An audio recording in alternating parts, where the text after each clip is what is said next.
奇葩的日本政壇，3年3次大選，這在地球上着實罕見啊！最終結果不必預言啊，高市早苗是再度當選。結合他過往的肆無忌憚，這位車利首相必然要給亞太地區帶來嚴寒。2月20日，女首相再次來到國會進行演講，只見她身着黑色西裝，珍珠項鏈閃閃發光，豆沙唇色顯得下巴更長，口氣溫柔，但是內容依舊癲狂。要說這政治家的嘴騙人的鬼，如果信了，有的你後悔。各位早上中午半夜起的觀眾朋友們，大家聽我吹吹水啊！我5人呢，就根據車利早苗這次施政方針演講，為各位進行一次深度的分析，看看這位首相的政策裡哪些是真，哪些在騙鬼。由于演講的時間太長，所以我總結了一下，內容的核心大概有這麼幾點呢：一呢是負責任的積極財政；2是增長戰略與科技立國；還有經濟安全保障和能源、外交與安全保障以及社會政策。先般の総選挙の結果を受け、主犯指名をいただき、再び内閣総理大臣の職責を担うことになりました。重要な政策転換を何としてもやり抜いていけ、国民の皆様から力強く背中を押していただけたと考えています。開頭呢，車利首相首先表達一下決心啊，意思就是在他的領導下，日本會更好。究竟好在哪裡呢？是經濟更好嗎？24年日本好不容易告別了通縮啊，但是日元的匯率卻在近5年從110暴跌到了160的關口啊，這導致所有的收益更多以所得盈餘的形式留在了海外，本國人民卻要遭受物價上漲，甚至承擔米價暴增帶來的社會壓力啊。政治上就更不用說了，高市早苗的上台始終就是右翼瘋狂的產物啊。與東大交惡呢導致的遠期後果，很可能對日本社會造成反噬。接着，車利女士呢對經濟政策進行了陳述，這裡可以總結為3個要點：負責任的積極財政策略、增長戰略和科技戰略、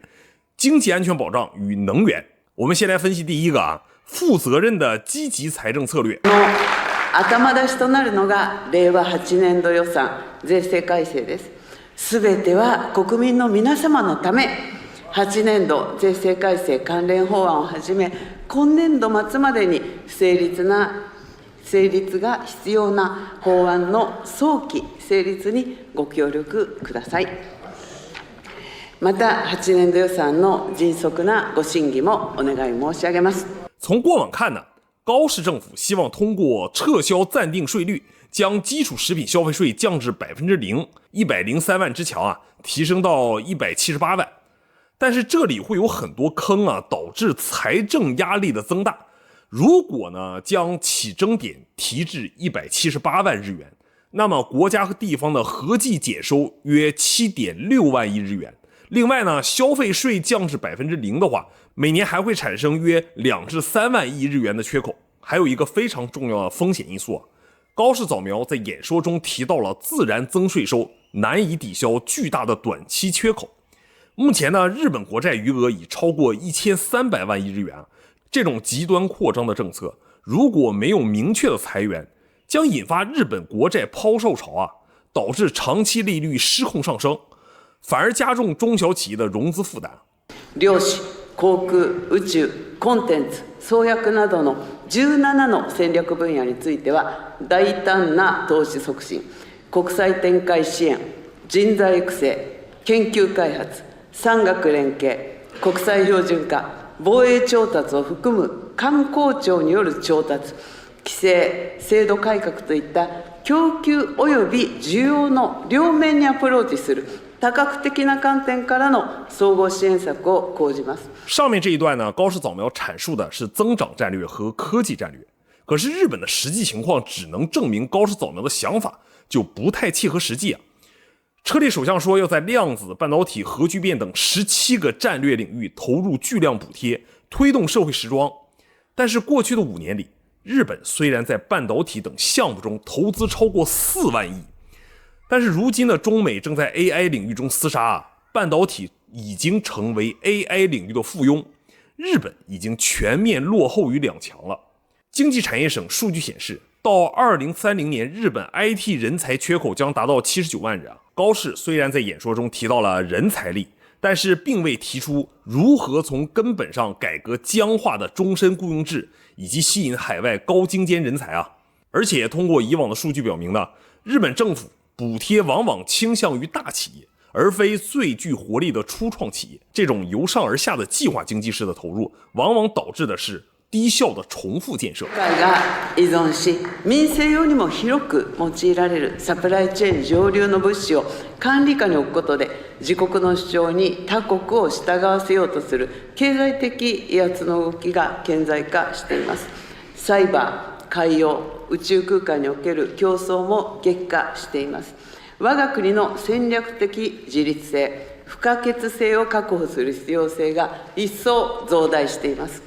令和7年度予算の予備費も活用しながら、関係閣僚を挙げて特定国に依存しないサプライチェーンの再構築と依存脱却のための同志国との連携を強化します。海底ケーブルの敷設などの重要な役務に対する支援、経済安全保障に資する海外事業の展開支援。接下來這一點呢，是有關於能源和經濟安全的，這裡則是高市早苗的一廂情願罷了。諸如重啟核電、開發南鳥島深海稀土、建立日本版的審查外資機制等等，特別是為了應對東大的稀土制裁啊，高市早苗呢這次特別還強調了南鳥島稀土的這個作秀行為啊。但是我要告訴大家的是，深海開採的成本比東大陸路稀土高出15倍以上，在沒有永久性高額補貼的情況下，民間的企業是無法在市場上生存的。另外在能源上，我們都知道啊，日本本身除了火山和地震呢，就一無所有了。在如今地緣政治緊張的現實中啊，過度強調自給自足呢，會導致日本企業背上沉重的能源和原材料的溢價，在全球市場中進一步被推到被動的地步。不過呢，這個人啊，他缺什麼他就越要強調什麼。今天的日本處境之尷尬呢，就一目了然了。強い経済を基礎として強い外交安全保障も確立していきます。国家間の競争が激化、複雑化、常態化し、私たちが慣れ親しんだ自由で開かれた安定的な国際秩序は今大きく揺らいでいます。そうした中、我が国は戦後最も厳しく複雑な安全保障環境に直面しています。